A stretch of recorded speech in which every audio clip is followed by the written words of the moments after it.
Welcome to theCUBE researchers' coverage of World Quantum Day made possible by Hewlett-Packard Enterprise.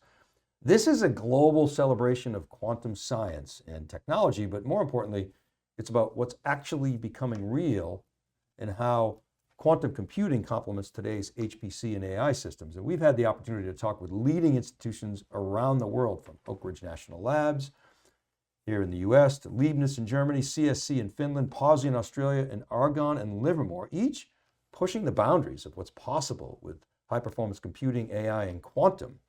I'm here with my colleague, Paul Gillin, who is the enterprise editor at SiliconANGLE.com. And Paul, let's break down what the audience is going to hear from this series. And my first comment is, and you tell me if you agree or disagree, I mean, this doesn't seem like a zero-sum game. We talk about HPC and traditional HPC and AI, and we oftentimes think that one is going to replace the other, but it's really about bringing together these sort of three powerful technologies, CPUs, GPUs, and now quantum processors or QPUs, to solve problems that couldn't be tackled before. What were some of your takeaways from the conversations that you had?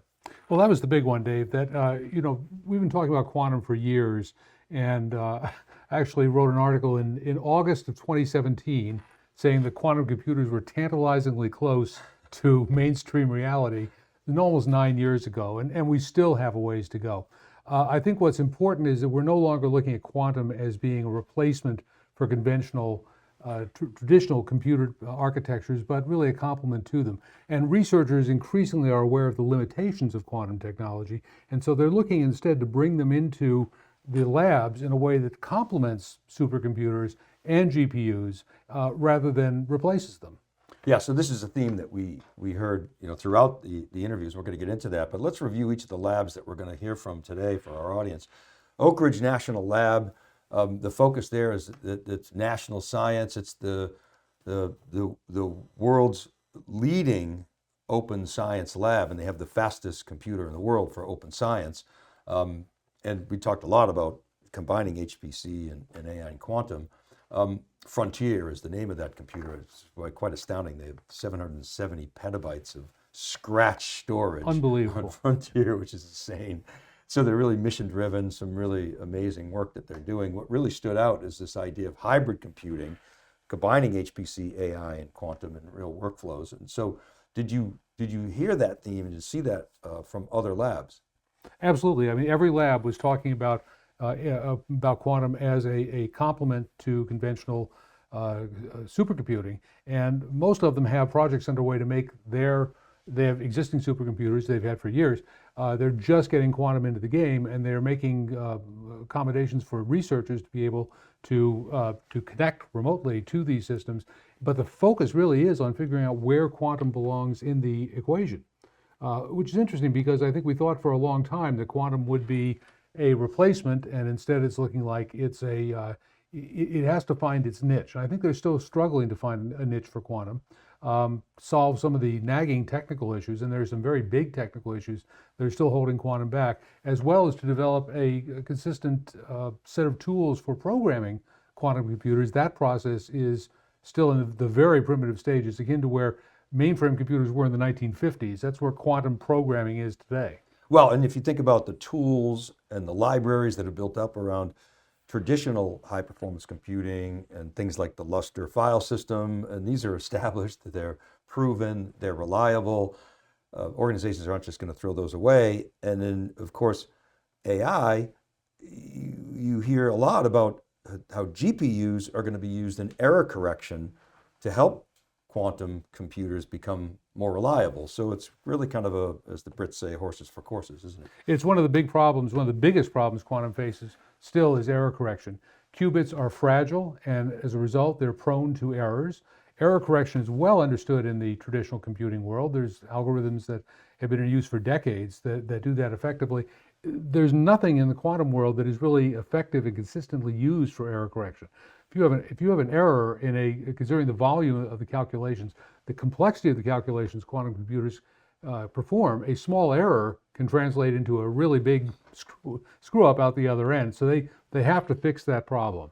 Well, and all the more reason that these aren't just going to be replacement technologies, they're going to be complementary. So let's talk about some of the conversations that we've had, and we'll start with Argonne National Lab. Paul, you did that interview. I mean, the themes there were quantum integration into scientific workflows and heterogeneous computing and algorithms, and really deep focus on the hybrid systems and simulations. What struck me about your conversation with Argonne is how pragmatic they are, looking at quantum as, you know, just another tool in the toolbox, obviously a very powerful one.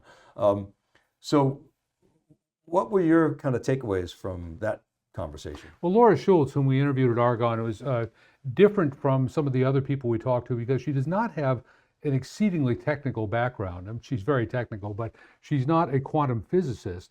She is really working on how quantum computers fit into the scheme of overall computing fabrics. And she was very focused on building software abstraction layers, on the fact that quantum researchers still have to program literally at the qubit level. It's like programming in ones and zeros, the equivalent of what they're doing right now. And quantum is going to be held back as long as those skills are necessary and that level of complexity is necessary. So they're focusing at Argonne on building these abstraction layers, these high-level programming languages, if you will, you know, the COBOL for quantum, that will make this technology accessible to non-physicists. When that happens, you'll see much broader use of the technology, and more applications will emerge simply because you'll have more people able to access the underlying technology. And one of the first interviews that you're going to hear today is the other end of the spectrum. Tom Beck was exceedingly technical. We covered the gamut, and of course, we talked about energy, which is a big issue, and he's a big proponent of nuclear generally and nuclear fission in particular. And of course, we know that quantum uses a lot less energy than these AI factories, and so could be a nice complement there. All right, let's talk about Lawrence Livermore National Lab, you know, kind of a household name.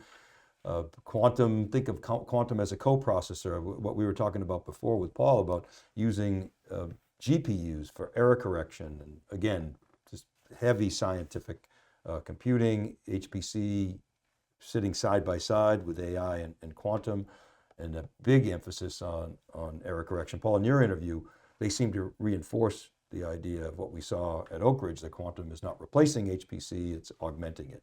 I mean, every expert I talked to basically reinforced that. Your thoughts? Well, this is something that came through in all of my interviews, was that, you know, I asked several of the people we spoke to, is there going to be a ChatGPT moment? Will there be a time when quantum will suddenly go mainstream? The lights will go on and people will realize, that's what this is all about. No one thinks that's going to happen. They're seeing, in fact, I mean, quantum mechanics are already in use in computers in the real world. In magnetic resonance imaging, there's quantum technology behind the computing that does that task. But the nature of the beast is that it applies itself to very specific problems, such as molecular modeling, such as complex drug interactions, advanced logistics. These are areas where quantum is beginning to have a measurable impact. But it's not the type of thing where everyone is suddenly going to wake up and say, this is going to change my life, the way they did with generative AI. The other big theme is that this is a global phenomenon. These supercomputing centers are all over the world. You spoke to Pawsey Supercomputing Center in Australia, and you know, sovereign is one of the themes that we've been hearing for quite some time. But we're talking about regional innovation here, quantum experimentation, bringing quantum to a national research infrastructure in Australia, and then of course practical use cases and practical experimentation. So what's interesting is how supercomputing has become a sovereign theme, and almost like a mainspring, or at least an initial entry point into sovereign computing. Every region seems to be investing. Yeah, well, we see supercomputers, of course, there are rankings of which computers are the most powerful in the world, and how many does China have, how many does the US have, and there is somewhat of the same phenomenon going on in quantum. I'd say it's more friendly, though. All of the people we spoke to are working on initiatives to make their technology at their lab available to the broader world, to democratize access to quantum, if you will. They're conscious of the importance of their regions having a leadership role. That came through very clearly in discussion with Finland, with what they're doing in Finland, where they have a consortium of 9 countries that are working together on quantum architectures that they believe can be world leading. In Australia, they're doing the same thing. They're very focused on South Asia and making quantum available to other countries in South Asia. At the same time, there is a friendly competition. I should say they're all cooperating with each other because they're all targeting the same set of knotty problems. But it's good to see some sovereign bias here, some friendly competition, and may the best group win. I don't think we're going to see one country that's going to emerge out of all this as the leader in quantum. I mean, collaboration is definitely a theme, but like you said, I mean, there is healthy competition. I mean, obviously they want to be the best because they are the best and the brightest in the world, but highly collaborative environment. I spoke to Leibniz Supercomputing Center, Dieter Franz Müller, LRZ in Germany, and the issue of European sovereignty did come up, but not in a negative way, in a sort of a balance across the globe. And again, same theme. We're hearing traditional HPC married with AI workflows and into quantum.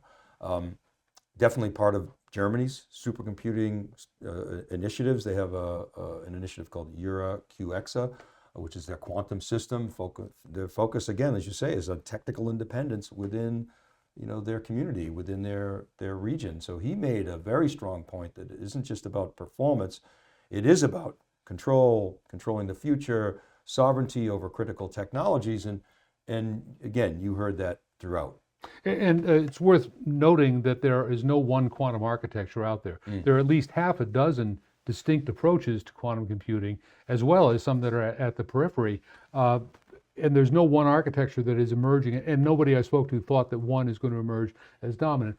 That's a problem in a way, because when you have, I drew the analogy to the 1970s mini computer world where every company had its own architecture, its own software stack, its own ecosystem, and that really held back innovation. It wasn't until Unix came along and TCP/IP and such that the industry was able to move ahead to a higher level. Right now, we have still different quantum architectures that are viable, that are in use. Pawsey was very interesting. They're working with a company in Australia that's built a quantum computer that uses synthetic diamonds to fix the problem of qubits requiring near absolute zero temperature. So they have room temperature quantum computers, which is a big deal if they can really make that work. Now it's still in the experimental stage. It's going to be years, I'm sure, till that's proven. But they are you still have researchers who are wrestling with some of the very basic elements of how to make these machines work right now, showing really how far they have to go. These are the issues that the mainstream computer industry was wrestling with 60 years ago. Interesting. I mean, as we pointed out earlier, I mean, power, energy is not the big problem as it is with the AI. Of course, cooling is quite sophisticated. You see these beautiful quantum chandeliers, which is essentially, in many cases, the cooling systems here, and so quite sophisticated. Actually, there's been conversations about, hey, maybe we should put these in space.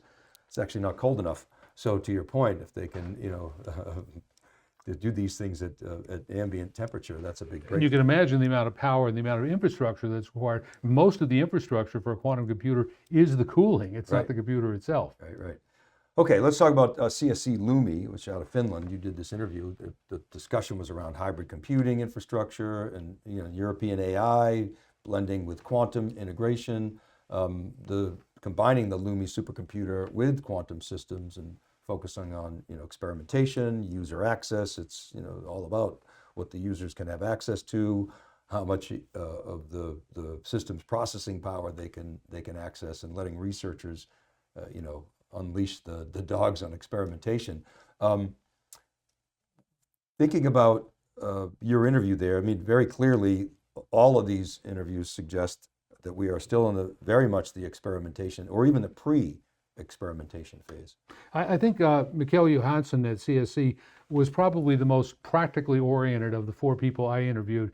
CSC is looking at applications to material science, to energy, pharmaceuticals, telecommunications, solving big complex logistics problems. And I think that's sort of their edge they see in Europe, that they want quantum, they want to find the practical applications of quantum while the others are still focusing on what's going on in the lab. And they have their LumiQ project is the one that makes their technology available across Europe to different researchers. They have a solid plan, I think, to democratize quantum access and to find ways to combine quantum and supercomputers to attack real-world problems. Probably the most practical of the applications I talked to. Not that the others were impractical, but they're all at different points along the scientific scale. And I think LUMI is more maybe commercially oriented than the others I spoke to. Oh, interesting. All right, let's wrap. So when you step back, what we're seeing is we're entering this new era of computing. Obviously, we're here with AI and AI factories, but now this quantum era defined by multiple architectures, not one to rule them all. Not only within quantum, there are many architectures, but quantum, living with AI, living with traditional HPC, and orchestrating that across many systems. Your final thoughts? I think we need a Python for quantum. We need something that makes it possible for developers to easily create a subroutine that goes to a quantum computer and does something very complex, brings the result back and integrates it into the overall whole. What really I took away from these interviews is that we are still almost in the Stone Age when it comes to developing software for quantum computers, and until that can be made more broadly available, until more people have access to quantum technology, it's going to continue to be kind of a lab project. True, although I would say that post-quantum cryptography is definitely on people's minds, and so hackers and adversaries are exfiltrating encrypted data today in the hopes that they can crack it once quantum becomes available. And Shor's algorithm, we've read a lot about that. So that seems to be a starting point. So quantum is definitely something you should be thinking about. Not surprising that the criminals are the ones who are putting this technology to work first to crack cryptographic algorithms. It's always and the industry is racing to come up with post-quantum cryptography to stop them. Yeah, the adversaries continue to be highly capable. Paul, thanks so much for spending some time here. Thanks, Dave. All right, you're watching theCUBE's coverage of World Quantum Day, made possible by Hewlett Packard Enterprise. Stay with us for more deep dives into the future of computing.